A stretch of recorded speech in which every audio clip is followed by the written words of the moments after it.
नमस्कार, मी अजिंक्य भातंब्रेकर। तुम्ही पाहताय न्यूज 18 लोकमत। महत्त्वाची बातमी सुरुवातीला पाहूया। भाजप विरोधी पक्षांची आता मोट बांधण्याचं काम एक प्रकारे सुरू झाल्याचं दिसतं आहे। तेलंगणाचे मुख्यमंत्री चंद्रशेखर राव यांनी मुख्यमंत्री उद्धव ठाकरे यांच्याशी त्यांची भेट घेत चर्चा केलेली आहे। लोकशाही टिकवण्यासाठी आम्ही एकत्र आहोत। सध्याच्या देशातल्या वातावरणामध्ये बदल हवा असल्याचं चंद्रशेखर राव आणि उद्धव ठाकरे या दोघांनीही म्हटलेलं आहे। सोबतच अनेक गोष्टींसाठी एकमेकांना मदत करू असं देखील या दोघांनी म्हटलंय। आणि आपण आपल्या स्क्रीनवर सध्या जी छायाचित्र पाहतो आहोत ती चंद्रशेखर राव शरद पवार यांच्या भेटीला गेल्याची छायाचित्र आहेत। भाजपला सत्तेबाहेर ठेवण्यासाठी विरोधी पक्ष आता एकत्र येताना दिसतंय। चंद्रशेखर राव शरद पवार यांच्या भेटीसाठी पोहोचलेले आहेत। मुख्यमंत्री उद्धव ठाकरे यांची वर्षा निवासस्थानी भेट घेतल्यानंतर चंद्रशेखर राव शरद पवार यांच्या भेटीसाठी पोहोचलेले आहेत। याच संदर्भातली ही ब्रेकिंग न्यूज आपण सध्या आपल्या स्क्रीनवर पाहतो आहोत। भाजप विरोधी पक्षांची आता मोट बांधण्याचं काम चंद्रशेखर राव करतायत असंच एकंदरीत या सगळ्या घडामोडींवरनं दिसतंय। आज चंद्रशेखर राव महाराष्ट्रातल्या दोन महत्त्वाच्या नेत्यांची भेट घेत आहेत। देश के राजनीति जो कि दो राजनेता जब मिलते हैं तो ऑटोमेटिकली राजनीति की बात आता ही है। आज जिस प्रकार का देश चल रहा है इसमें बदलाव आना चाहिए, क्योंकि 75 साल के आज़ादी के बाद जो संभावित रूप से जो चीज़ होना था वो नहीं हुआ। हम लोग एक बात पे तो सहमत हो गए कि देश में एक बड़ी परिवर्तन की जरूरत है।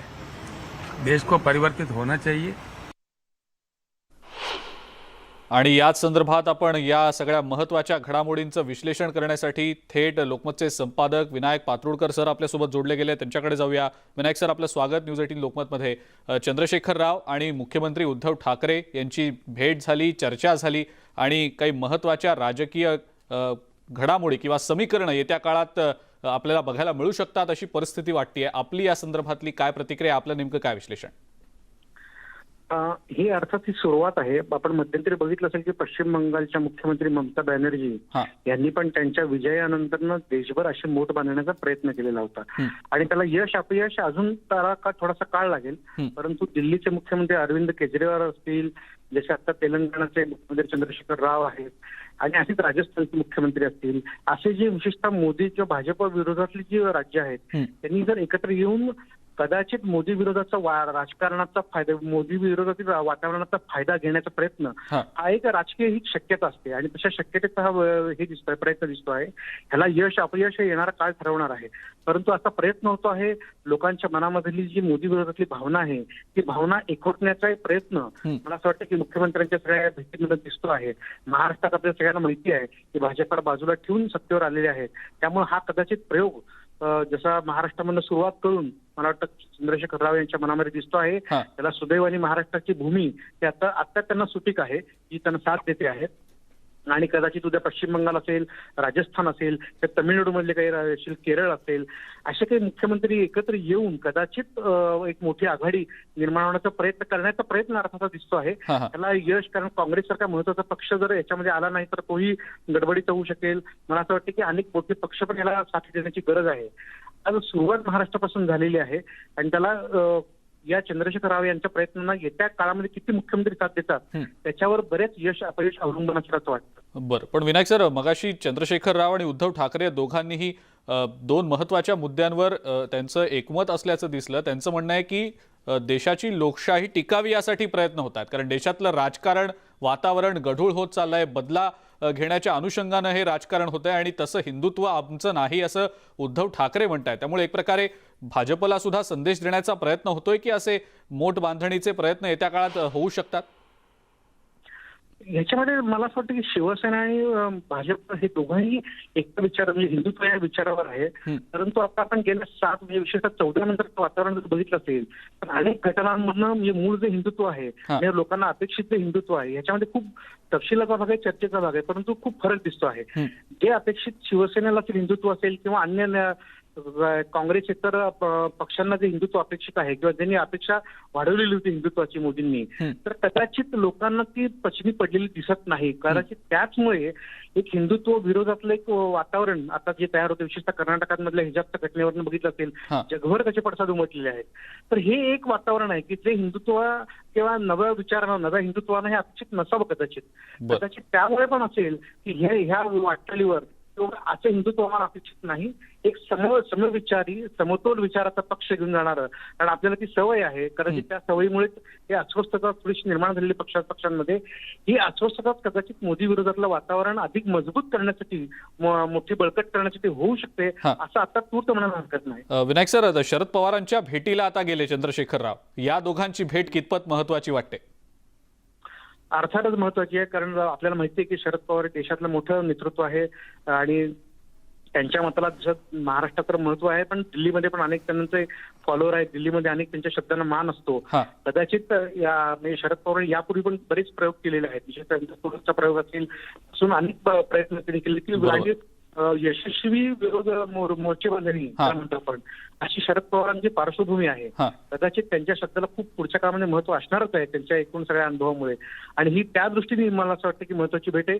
जशी मुख्यमंत्र्यांची भेट महत्वाची ठरलेली आहे, त्याचबरोबर त्याच पातळीवरचे नेते आपले शरद पवार आहेत. त्यामुळे मला असं वाटतं की ती भेट तितकीच महत्वाची आहे. बिलकुल विनायक सर, खूप खूप धन्यवाद. आपण बोलात आणि या सगळ्या महत्वाच्या घडामोडींचं विश्लेषण केलं त्याबद्दल. आपल्या सोबत सध्या भाजपचे नेते सुधीर मुनगंटीवार देखील आहेत फोन लाईनवरनं. सुधीर भाऊ, चंद्रशेखर रावांची उद्धव ठाकरेंची दीर्घकाळ चर्चा झालेली आहे आणि दोन्ही नेत्यांनी अनेक गोष्टींसाठी एकमेकांना मदत करणार असल्याचं म्हटलंय. भाजपावर टीका केली आहे, आपली पहिली प्रतिक्रिया? नाही, भाजपवर टीका केलेली काही त्यांच्याकडून ते काही भाजपबद्दल चांगलं बोलतील किंवा भाजपचं कौतुक करतील अशी अपेक्षा नाही. दोनही पक्ष, शिवसेना असेल किंवा दोन्ही राजकीय पक्ष आहे.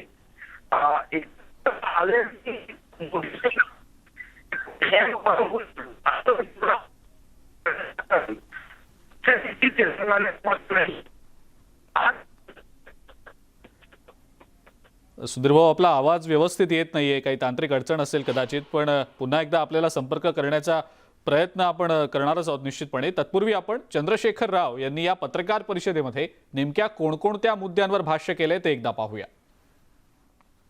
हम दोनों ने कई मुद्दों पर, कई विषयों पर काफी लंबा चर्चा की है.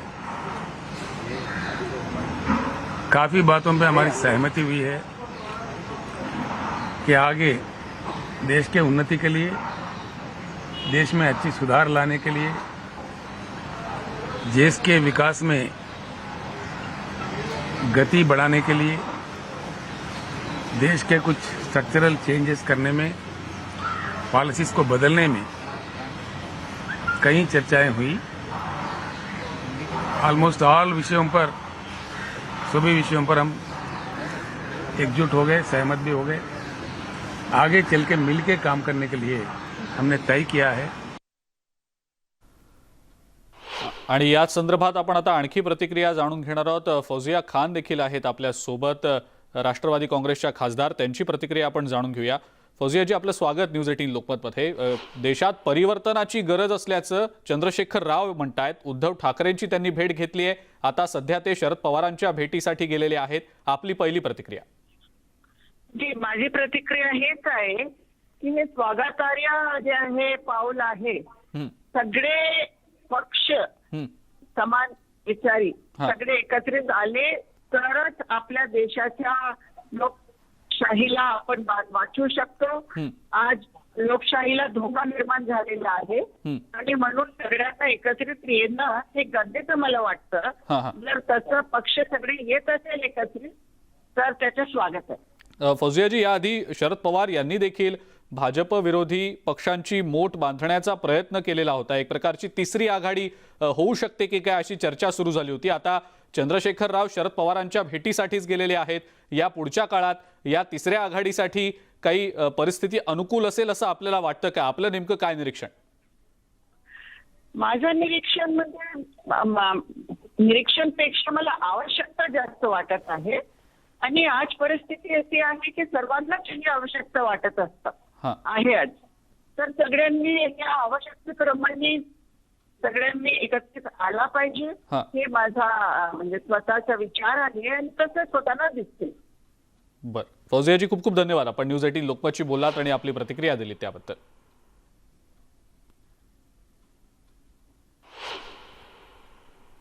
महाराष्ट्राची खबरबातमध्ये वेळ झाली एका ब्रेकची. बघत रहा news 18 Lokmat.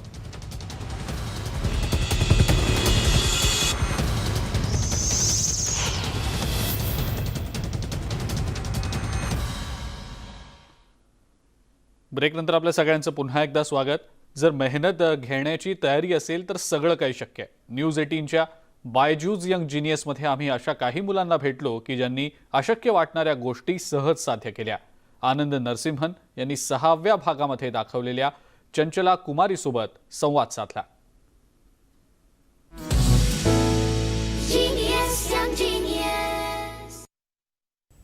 Byju's young genius का ये सफ़र हमें झारखंड तक लेकर गया, जहां से हमें एक ऐसी धाकड़ रेसलर मिली जिनको देखकर मैं दंग रह गया. वो हैं बहुत छोटी सी, लेकिन उनके काम ही नहीं, उनकी ताकत भी काफ़ी है. काम तो बड़े हैं ही, ताकत भी बहुत है इनमें. लेकिन इनका नाम है चंचला कुमारी. चंचल तो ये है ही. चंचला जी नमस्ते, कैसी हैं आप? सर मैं ठीक हूँ. क्या रिएक्शन था यंग जीनियस सीजन 2 का आपके गांव में? सर वो बहुत खुश हुए क्योंकि इतना आगे तक अभी तक कोई नहीं गया वहाँ, और वो मेरे लिए बहुत खुश थे वो. आप अपनी एक आइडल से मिली, गीता फोगाट जी से, कैसा लगा आपको? मैं जब गीता मैम से मिली तो उनसे मिलके बहुत अच्छा लगा, और उनसे मैंने पूछा उनके एक्सपीरियंस के बारे में, तो उन्होंने बताया कि बस मेहनत करते जाओ और लाइफ में बस आगे बढ़ते रहो. शो में सबसे ज्यादा आपको क्या याद रहेगा? सर जो शो में वो मैट लगा के जो गीता मैम के साथ टेक्निक किया था वो बहुत यादगार है मेरे लिए. पता है मेरे लिए सबसे सरप्राइजिंग क्या था? जब आपने वहां गीता जी को उठा लिया, मैं तो मान ही नहीं सकता था. आपसे तो बहुत ज्यादा भारी हैं वो. सर वो जो टेक्निक है हमारा गेम का ही टेक्निक है, क्योंकि अगर वो टेक्निक से उठा ले तो हम अपने से ज्यादा वेट वाले लोग को उठा सकते हैं. इसलिए मेरे को कॉन्फिडेंट था कि मैं मैम को उठा सकती हूँ उस टेक्निक से. वाह, very good Chanchala ji, all the very very best. I wish you all the very best. Thank you so much. बहुत मजा आया आपसे बात करके. Thank you sir.